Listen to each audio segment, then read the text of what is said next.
So, so Bob, thank you for sharing this time with us. Delighted to do it. Could you share with us a little bit of what experiences, what moment in your life was the happiest as far as business life? Yeah, I don't know if I have a happiest moment in business life. To me, I think everything is a stepping stone to do something else. You know, if you're successful, probably you're successful because you have a great sense of curiosity, because you have a sense of just this desire to build. I remember when I was at MTV, which no basic cable network had ever been profitable. There was a debate as to whether anyone could be profitable, and MTV was the first profitable. And when we were profitable, I went to Steve Ross, who was the CEO of Warner Communications, which was one of our parent companies. And I told Steve, guess what, Steve? You're profitable this month. And instead of saying congratulations, he said, good, now here's what we can do. And I think that's really the approach of entrepreneurs, is not, I've reached it, I'm happy, I'm delighted. We're really driven. Some people might say it's an addiction, it's a sickness. To me, it's fun. It's an adrenaline rush. It's a chess game that we're always playing, and the game never ends. Right. So getting there is part of the fun. No, I think it's you're never there. There is no there. It's a process. It's a process of constant building, constant risk taking, constant curiosity as to what's next. How did MTV come about? Well, I was MTV. We launched August 1, 1981, 30 years ago. And I had come out of radio. The cable industry in the United States was just being built out. There were only about 18 million homes versus probably 80, 90 million homes today between satellite and cable. And the cable industry was building into the big cities. So the cable industry started by retransmitting big city stations to little rural areas that had no TV. Now they realized they needed some real networks. So there was a demand to do it. There was a moment in time in which Warner Communications, which is now Time Warner, sold half of their cable company to American Express. And part of it was they set up a programming company to go build these networks, and I was hired as the head of programming. We did a movie service first, which competed with HBO and Showtime, later merged with Showtime. And we were ready to launch another service. And one of the ideas that was being, not just me, being kicked around was, you know, there should be a music service. People saying there should be a news service, a sports service, an everything service. And I had produced, I had been a radio programmer. I had programmed in New York City, WNBC in New York. The time I left, it was the #2 radio station in America. Right after I left, it became #1. And I'd had a TV show on NBC in the late 70s called Album Tracks that I hosted and produced that had video clips.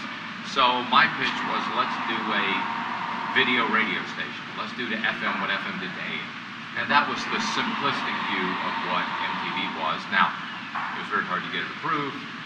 The board of directors didn't want to say yes. We actually had to go to the CEO of Warner and the CEO of American Express and get them in a room with a couple other people to get them to say yes, we'll put up the money. Now, getting a little bit into the personal side of business, you start your business and you thrive for success.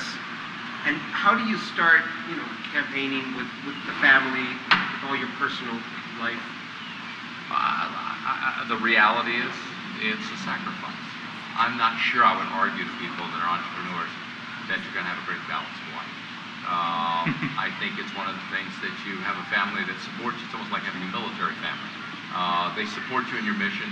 They love seeing what's going on. They love being a part of it. But, I argue when people say, I want to do this and that, I say, look, think very hard, because it requires a lot of sacrifices. And I'm not arguing you should make those sacrifices. I've made them. I've taken the last 7 or 8 years off and sort of doing it again. But sometimes you need a breather. Sometimes you don't want to do it because your family life is too fragile and they can't accommodate you. But I think it's a special breed that does it. It's a special family that can sort of rally around and say, this is great, let's do it. What about the time management and the discipline to decide, you've got all these voices and everybody's telling you what to do. How do you, what would you say is like the core feeling to go forward, to towards a proper decision? This is going to sound weird. I actually don't think you listen to a lot of people. I think great ideas start with a real, crystal clear vision of what you're doing.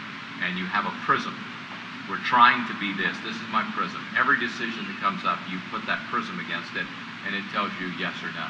And I think if you spend your time trying to listen to everybody else's point of view, you'll be one, confused, and two, you'll have no time.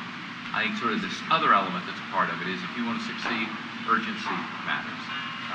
You must move quicker, faster, more deliberately than your competitors. You can't take a week to think about it. You can't study and review. You really do just have to make a decision and go. Make a decision as soon as you have enough information to make a decision, not when you have all the information. By the way, you'll never have all the information. And I think those are sort of the basic tenets. I've never seen people succeed without that kind of clear focus. Very good. If you had a room of 600 entrepreneurs and you only had 2 or 3 minutes to give them your top recommendation for them to be successful, if you had just just one key point, what would it be? Well, I think the key point is focus, focus, focus. I think almost every company loses it because they say, gosh, because I can, I should. And you shouldn't. You should do exactly what you set out to do. You should put blinders on. You should forget about everything on the sidelines. When you reach a certain point, then you say, okay, now it's time to grow. But until you hit that success moment and you've taken every bit of success you can out of that very narrow idea, you shouldn't think about the other stuff. Google was a search engine for a long time.